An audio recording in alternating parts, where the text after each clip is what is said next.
All right, welcome. In this video, we're going to be learning how to download and use GeoGebra. It's a free math program. The name comes from geometry and algebra, kind of squished together, GeoGebra. And in it, students are going to be able to graph and just doing a lot of neat things with this program. It's completely free. It's downloadable to any platform really, to Mac, PC, Linux, and so just hopefully you are able to download it to your computer.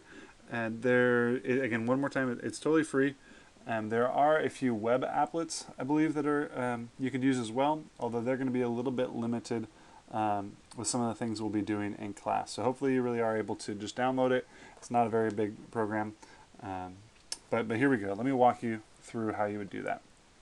So on this class page, if you're not sure how to get to the class page through Blackboard, please watch the video titled Blackboard, and that'll show you how to get here. Now, once we are here, we're going to click on the button that says Links and Downloads. From there, it's going to load up, and there's going to be a link to Dropbox. We'll get to that one in a later video. And GeoGebra. So go ahead and click on the here's the link, and that's going to open up the download page. So whatever system you're using, go ahead and download that one there.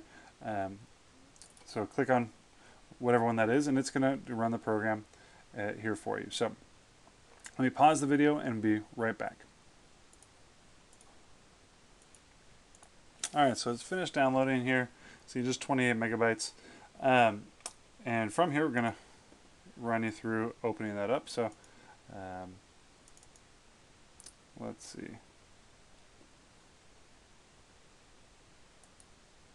All right. Now, there's the only time I've heard of folks having difficulties loading this, and so I'm just going to be clicking next, is that it uses Java. And that if your Java is not updated, sometimes there's some problems, but really that's the only one I've ever really heard of. This should work very smoothly on your computer, and it's finishing here. Now, what the students are going to be ultimately doing with this is that will be graphing equations or showing kind of what happens as we change different things with the mathematics that they're working on. And then once they finish that, they're going to upload it to a program called Dropbox. And like I said, we'll show you Dropbox in the next video. But it's a way for students to do some work outside of class, something a little more in depth than we can do just in class, because not everybody has a computer. But then be able to share that with both me and with the class as a whole. So that being said, here's GeoGebra. And it's got a few things. Let me make it a little bit bigger. What I'm doing right now is going to Options, down to Font Size, and I'm just going to make it bigger that hopefully you can see it better in the video. So what we've got is a coordinate plane. Down here in the bottom it says Input, and this is where you could type an equation. Another thing I'm going to change is I'm going to put on I'm right-clicking just on the graph, and I'm going to have it show the grid. All right. And so you can type in an equation. Let's do y equals 2x squared. And you can graph that there. And now you can see that we've got this parabola.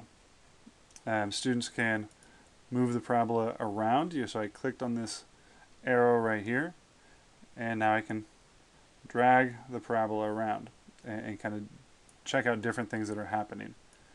Now, in case you didn't notice, over here on the side, once we've hit enter and put in that new equation, it'll show it to us over here, and we can see how that equation changes as we move the graph up and down. And so this is going to be some of the tools that, oh hey, when I drop this graph down 3, what's changed about the equation? Oh, it's subtracting 3. What's happening as we move maybe left or right? And these are some of the different exercises we'll walk the students through, and to help them not just see the math on paper, but actually get to try to make it a little bit more tangible, be able to move the graph around and increase our learning and understanding in that way. Different exercises will give specific instructions on how to do some of these things.